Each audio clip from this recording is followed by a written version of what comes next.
Welcome to another edition of Time for Forgiveness, the show that not only teaches you how to forgive, but also gives you compelling guests who share their stories on how they found the path to forgiveness. Now, please welcome your hosts. Here are Kelly and Bob Pascuzzi.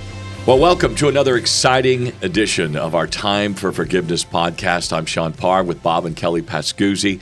What an honor to be here with another exciting guest. And, you know, I think every guest that we have just is a godsend for all of us. And we welcome one with an incredible backstory.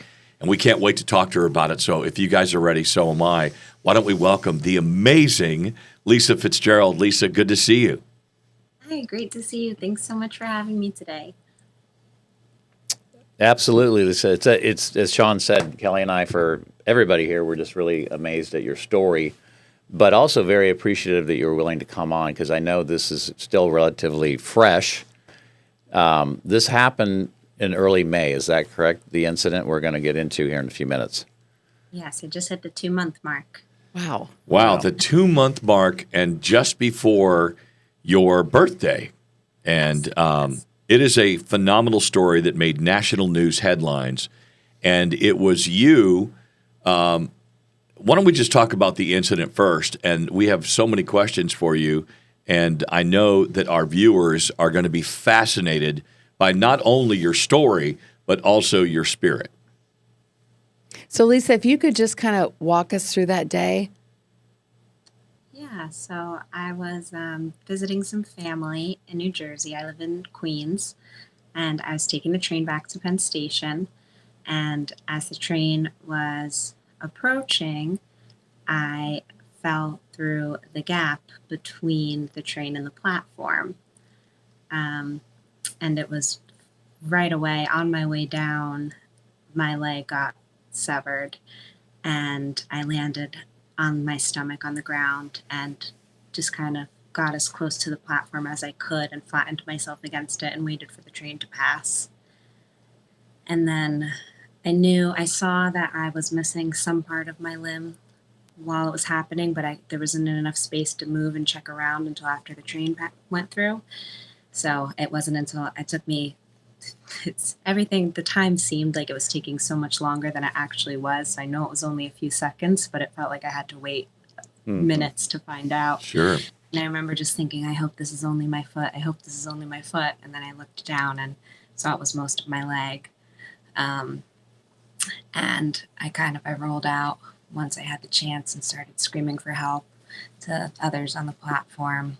And after doing that for a while, realized that my only options were to pull myself out or just keep waiting because no one had come over to help me. So I wound up, I fractured my foot, so I couldn't stand even on the one leg. So I got up on my knee and reached up and luckily was able to reach that top of the platform edge and pulled myself and threw myself over. And I tried to tie a tourniquet on my leg with my shirt and just kept screaming for help. And I think he was a ticket collector, came over and helped get a police officer from the parking lot to come over. And that's kind of how it all started. Oh, my goodness. When you say that really no one helped, are you saying people are just walking by you, they're not hearing you, or they're hearing for the train? I'm not sure how I wouldn't have been heard because I'm a very loud person. And then especially once I threw myself up on the platform, I was waving my arm and screaming. So It's just, I don't really, there's a lot of, you see all the videos now and everything and of people just thinking, oh, well, someone else is calling for help or someone else will do it or not really wanting to get involved in things. Wow. That's hard to believe, actually. Yeah, it really is. And there was a time, first of all, I'm feeling your strength in your arms as you're trying to pull yourself. It's not easy to get up back on the platform by yourself, number one. So where did you find that strength? Did you just feel like that was a moment where something definitely happened to lift you up? I feel like it was a mix of determination and adrenaline. And, I had just lost about 15 pounds, so it was a little easier. Oh my goodness. Look at you, the way you talk about it. I'm wearing a shirt my brother got me right now. It just says Mind the Gap.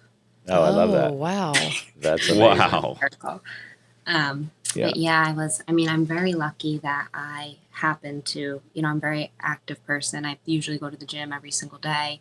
So I'm decently strong in the first place, but I would never have been strong enough to do that normally. But just the rush of adrenaline, and it kind of was just like, I remember being there and thinking, no one's here to get you out of this. No one's coming to help. You have until the next train comes. So what are you going to do? You have to at least try, give it all you got. Moms lift cars off of their kids. So sure. Here. Yeah. And Lisa, you were at the station by yourself then? Is that correct? You were just traveling on your own. I was traveling on my own. Yes. Okay. And then once they get you into the ambulance and you're on your way to the hospital, is there anything that you can recall and that was going through your mind at that time that, you know that, well, at least I'm on my way to the hospital, but were you thinking, I don't know how this is all going to work out? Am I going to die? Do I make it? What's going to happen next? There was no moment. I didn't for a single second wonder if I was going to die. I knew that I was fine. I was completely cognizant the whole entire time and going back and forth with the police officers on the scene while we waited for the ambulance to arrive. And I kind of was going back and forth with them, making jokes and saying, okay, now I need a few moments to scream. But I just was counting down in my head. I kept asking them to give me a countdown. How far away is the ambulance? How many minutes? Can you give me 30-second updates? Because just the blinding pain was kind of the only thing I could think about. Could you take us back for a second? Because I wanted to ask, maybe describe the officer that came and helped, and what was that interaction and his response. And yes, he was the first. So he happened to be at the train stop, luckily. So he was able to come pretty quickly. And he ran over and I remember he approached the platform and he took a look and he ran back to his car and then he sprinted over it so quickly, and he had a tourniquet in his car. So he was able to put the tourniquet on my leg. Oh, wow. And he called for backup immediately. And he just he sat with me and I asked him, I said, what do I do? What do I do? And he said, just stay with me. Just talk me through. I said, I can't, I don't think I could do this. It hurts so badly. He's like, you could do it. And just and then it's like, all right, you have no choice but to do it. So I started joking with him a little bit. And I said, you don't even have any Tylenol in your car? Nothing. Look at you. Right. Our special guest today is Lisa Fitzgerald, sharing this incredible story of courage and bravery after losing your limb from a subway train. And this officer, you really were cracking jokes at that moment with him as well, besides the Tylenol. I mean, you were asking for certain things. And the thing that I love the most is this officer knew exactly what to do. He went into his training. And do you want to shout him out? Yes, it's Nico Halloran. He was amazing. They said that they luckily had just done a refresher course. wow. For this, conveniently, Amazing. like 2 weeks before or something. Right. But yeah, he jumped into action, knew right away. There was no hesitation on his part at all. He went straight for it. Perfect. Absolutely amazing. I can't thank him enough. He was incredible.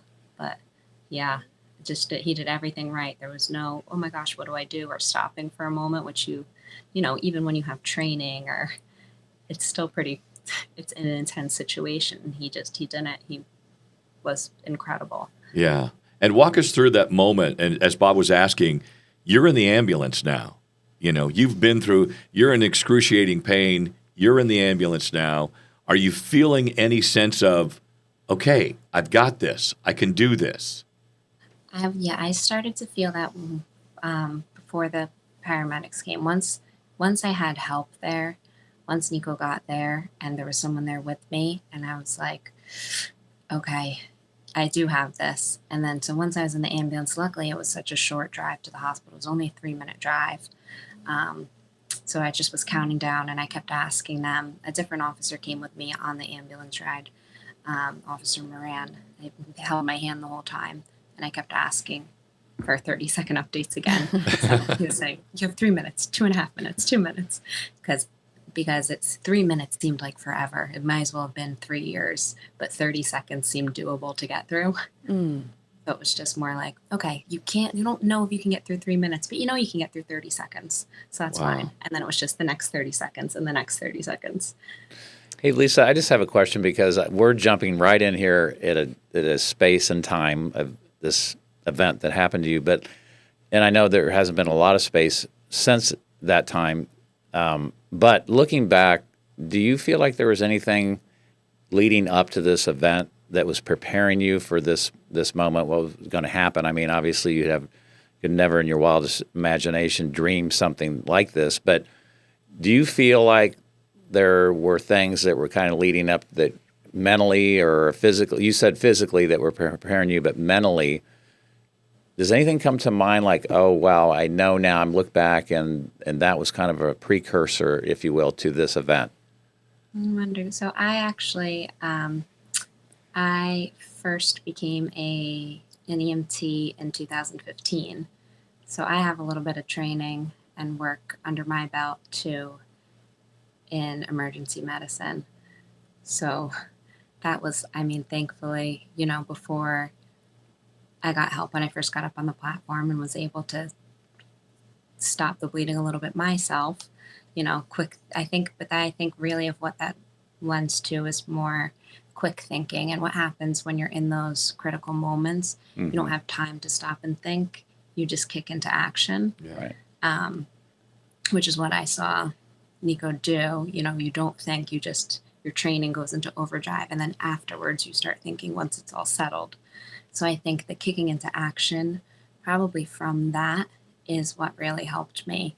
It wasn't how am I going to get up on this platform? Oh my gosh, what can I do? I didn't even look around. I just went for it. And then not what do I do about my leg? Oh my goodness. It was, nope, stop the bleeding. Here you go. Do what you can. Get up as high as you can on your leg and as tight as you can. And then it's just all of that. But Bob, when Bob was saying, mentally, what really caught my attention in your story was your response to this circumstance, because we all experience circumstances, but we all, in the same one possibly, but we'll experience it differently. You had said, I'm just so happy to be alive. And that probably would not be most people's automatic response to this circumstance. So I would love for you to maybe talk about, are you just so positive all the time? Was that just, how could you have that kind of response after that circumstance? I am a pretty positive person, I would say. I'm generally, my mom always says that when I was born, because I just have older brothers and I was the first girl in my family, she says that I was the sunshine that came in. And it's just kind of how I've always been. My outlook on life is always, the first thing I always think is the positive. And, sitting in the situation, I was thinking it over and, I'm here, I'm okay. I'm still going to be able to live my life and see my family pretty soon. This is not the worst possible scenario. Wow. And that just, it's not the greatest thing, but it's not the worst. And I was happy. I made it. I was grateful I was able to pull myself out. I was grateful for the quick response of the police and the EMS team. It's just, I don't dwell on the negative anyway, but even in the moment, I wasn't dwelling on the negative. I was just like, how lucky am I that I was able to pull myself out? How lucky am I that he had a tourniquet in his car and had just gone through a refresher course? How lucky am I that the ambulance was around the corner? How lucky am I that the hospital was so close? And I just kept thinking, for the universe for those things. That is incredible. Listen to that question you're asking. How lucky am I? Yeah. How lucky am I? Because it would be easy to go, your focus is, I'm hearing your focus. I'm thinking, where's your focus? And your focus is on what is right. versus what is wrong, because that would be easy to go to as well. But you've trained your mind to go to what is right.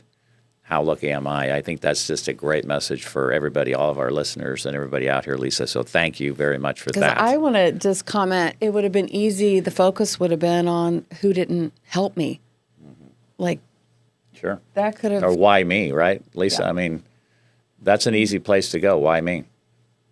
Yeah, I honestly, that thought never even popped in my head. And that is amazing to me. That's Yeah, amazing. and that's when I first met you, Lisa. I immediately saw this. I don't know you. I just read your incredible story, in the article that was, went worldwide, and I just there was a connection. And when I saw you, I was like, look at her. I didn't know what to expect, and I'm just being honest. But then I hear your story, and I hear you describing that train going by, and you're just holding on. And we're talking 3 or 4 or 5 seconds that felt like an eternity. You pulled yourself up. You get up on that platform. Your instincts kick in with your training. You tie that tourniquet yourself. And the one word that keeps sticking out to me is your adrenaline. Adrenaline is an amazing thing. But take us through that moment now where you get to the hospital. Because if I'm a doctor and you come in, this is, something terrible that happened. What was that? Instant response, and they just go into full overdrive and take care of you? They went into full overdrive. So the second that they unloaded me from the ambulance, I was squeezing Officer Moran's the whole time, and I kept telling him, I can't let go. I need to squeeze your hand. It helps me focus not on my own pain. And, I was still making jokes in the ambulance, and they were laughing with me and at me. But then they just rushed the stretcher right through, and I went straight into emergency surgery. There was no stopping. There was no asking questions. It just seemed like a rush. I just remembered running and doors swinging. And then all of a sudden they were like, okay, you're ready. You're going under now. They cut my clothes off of me, stuck in an IV, and that was it. Wow. Yeah, it was just really quick. They had to do emergency surgery to clean up. There was all gravel and dirt and sticks and stuff from being down in the tracks. And they had to, of course, try and cauterize the wound. So I came out of that surgery, and it was just really more of a cleanup and stopping the bleeding surgery. Can you share with us whose idea it went from a 30th birthday party to a glam UT party? Whose idea was that? And tell us a bit about the party. So my birthday. So I first, this is one of the first jokes I made with the police officers on the scene too, because they said, how old are you? And I said, did you find my license? And they said, no, we don't have any of your stuff. I said, then I'm about to turn 25.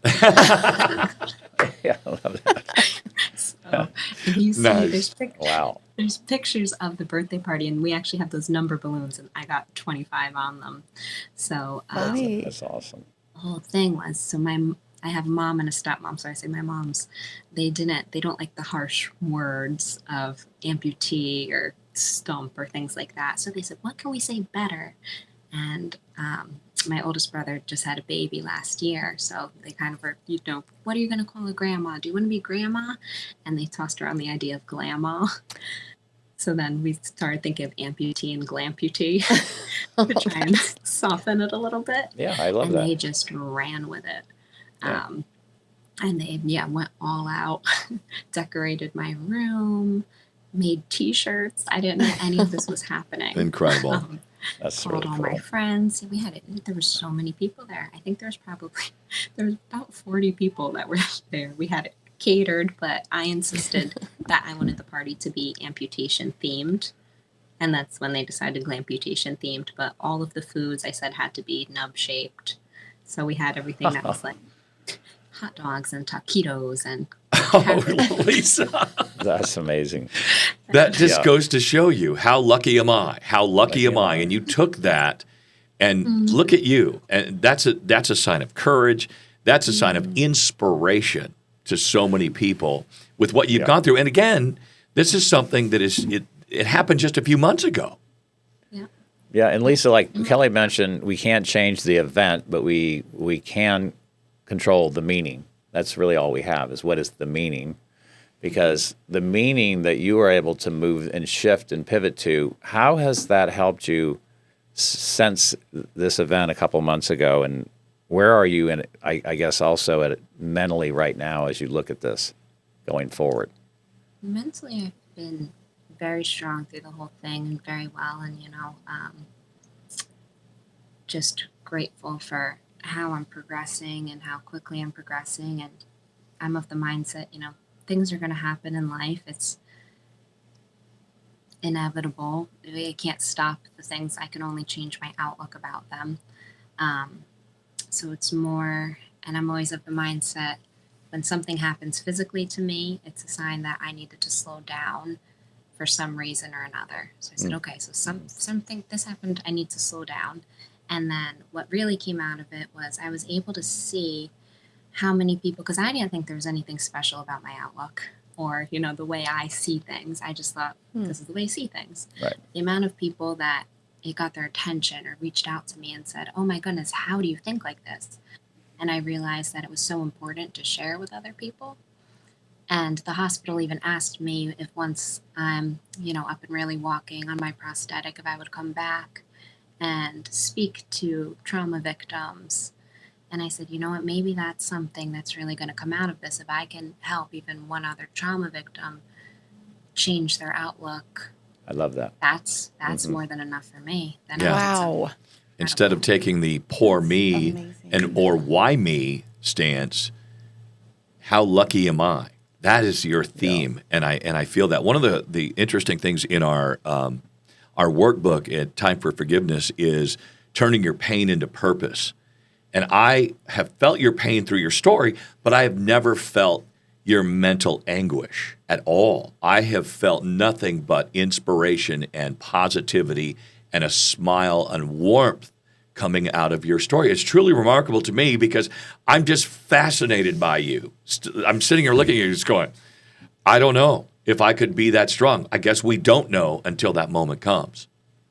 You don't know until it happens. And I had a lot of people, when something like this happens, everyone reaches out. People that I'm close to, people I haven't spoken to in years, everyone, it hits everyone. So I had a lot of people, a large amount of people that said, you know what, this is going to sound weird, but if I had to choose someone for this to happen to, knowing that they would come out of it okay, I would choose you. Wow. And I had probably 8 different people tell me that. Holy cow. And at first I said, I don't know how to take that. And then I took it as like a big pat on the back and I got very proud of it.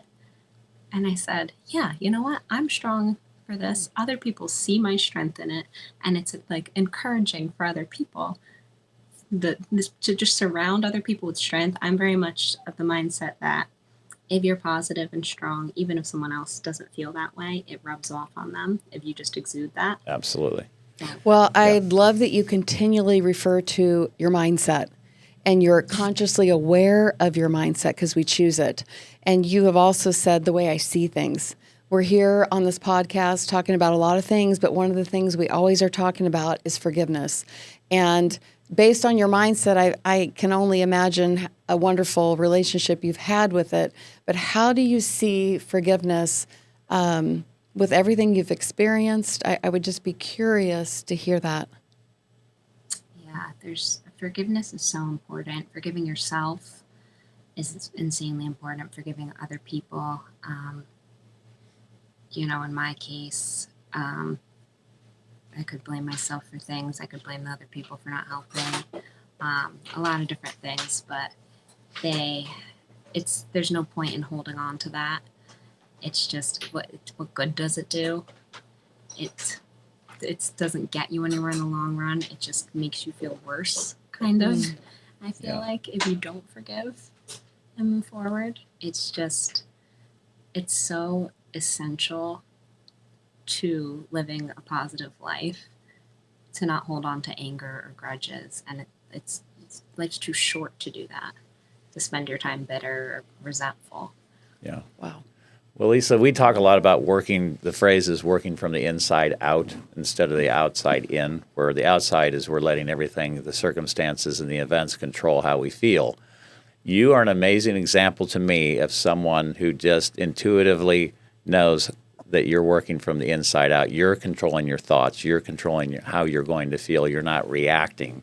You're responding. I just wanted to make that comment, Sean and Kelly, because I love it so much. And it's such an example for all of us. And even for myself, we talk about this stuff all the time. But then here you are, bang upside the head, reminding me that no matter what happens in life, it's not the event. It's how we're going to choose to respond. So thank you.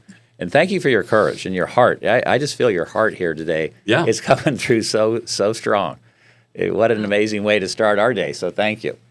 Thank you. Well, I've counted, I think, how many times I've said "wow" I know. in this interview, and it's too many. But I think I'm most inspired by your desire to make a difference and to put this into something that can really help others. So I just thank you for being with us today. I can't wait to see where you go with this, Lisa, because I think God has an amazing plan for you going ahead. I'm going to do something. You're going to do something very big. Back a couple of years, you're like, oh my gosh, we knew her at the start. You could have started a whole new thing with glamputation parties. There's that. You better get get your mug. Yeah, there you go. Forgiveness. And I want to also just wrap things up by asking about, because I can only imagine, I could visualize it, the officers reaching back out to you. You had to have had the contact with them, right? Yes. So the next morning, actually, Nico was my first visitor after my immediate family in the hospital. He came in, visited me, and brought me a teddy bear that I have still, that I keep in my bed with me. And then later on, once I got a little better, all of the officers that were the first on the scene came and visited me in the hospital. Wow, that's really cool. More jokes, I'm assuming. Oh, of course. I said, and they said, how are you feeling? I said, I'm really looking forward to half-price pedicures. Oh, God. Lisa, you're incredible. You are absolutely incredible. And we can't, as Kelly and Bob both said, we can't thank you enough for being you're part of our family now here at Time for Forgiveness and a true inspiration to us all and to everybody that is tuning in today. Lisa Fitzgerald, we thank you. We're going to hold you up on this pedestal, and we can't wait to see what the future brings for you. Thank you so much. Thank you, Lisa. You're amazing. You're amazing. Wow, how incredible was Lisa? I'm just going to take away so much inspiration from her story and just her being. I mean, just her mindset, her everything is so positive. And I love when you started talking that you said "wow" again. I can't stop saying it. But I don't think the listeners got to hear what we were talking about with her before we started, and how she was saying that experience when she was a young child on the playground, seeing a negativity play out, and that it was kind of a life or death situation. And she, in that moment, understood at a young age the importance of positivity and just moving forward said, I'm going to be a positive person. I'm going to share it to myself and others. I just thought that was really cool. It just struck me when she said it because she's a little kid on a playground. I mean, that's not your typical thought process. At least it wasn't for me. Well, not even as an adult. Yeah, she has such a high degree of awareness. She just naturally knows. Yeah. And I'm impressed because she could have easily went into the blame game. And I think as kids, and I remember I grew up in a hostile environment, not the best neighborhood, and we had 6 kids in our family, and you had a choice. And so people ask me how you're so positive all the time. Why do you always look at the bright side? Because you have a choice. I chose that as a child as well. So that struck me when she said that. I almost put myself in her shoes on the playground. And I just love her. And I love the fact that she said, and if she doesn't put it on a shirt, I will, how lucky am I? How lucky am I? She kept repeating that over and over instead of the negativity. I just love it. I just think it's so great. Yeah, because thoughts and words have energy and they have power. And she is just saying this over and over. And so it's something that it's an incantation that she repeats, and that changes how she feels. Well, but it also changes, like when you repeat that over and over and over, your brain, subconscious, whatever, is conditioned to go find it. It's going to seek it, right? Yeah. But I really, again, I love how she's not gone. I didn't hear one sense of bitterness, resentment, anger, why me, none. self-pity. I mean, and that would have been just, to me, it's kind of the natural, it would have been so easy to go there. Yeah. I think one of the things that she was so solid and strong in the knowing, because one of our pillars when we're talking about moving pain to purpose, the purpose I have found is what you do next, and it matters. And I was hesitant because, see, I was wondering and thinking about what others would think of me telling my story. I was hesitant in the beginning to move into a platform to try to help people. That is so, like, I know I'm doing this, and I can't wait for you to look back and see where I am, knowing you were with the start. Yeah. And honey, the other thing she mentioned that just struck me, and I know we looked at each other when she said it, she said, if I could just use my story to help one other person, you want to talk about that with our journey? Well, I think that was our intention from the very beginning. Sure. It was with the book, the film, this podcast. If we could help one person, one family not experience this, and most importantly, not feel alone. Yeah. During loss or trauma or tragic events. And I love that that's her intention as well, and that's service. You know what I think? I think that we need to get her for the World Summit. The Forgiveness World Summit coming up early next year. And I think she would be a powerful speaker. And it also would help us to follow her journey and see where she's at. You know, if we could make that happen. May 31st in Kansas City, the first annual Forgiveness Summit, World Forgiveness Summit. We're hosting that here in Kansas City for our audience, and you can find more information and updates as we move closer to that date on our website. Yeah, just go to timeforforgiveness.org. And Lisa Fitzgerald, thank you for leaving such an amazing mark on all of us. Thank you so much for listening and for watching Time for Forgiveness. Hey, listen, visit our website at timeforforgiveness.org. And here's the great news. You can now download our workbook. Just click on the QR code. It's that simple. You can also message us on our website because we read every single message, and we certainly love to help. You can also reach us on our socials on Instagram and Facebook, and you can email us, again, at info@timeforforgiveness.org. I'm Sean Parr for Bob and Kelly Pascuzzi. We'll see you next time on Time for Forgiveness.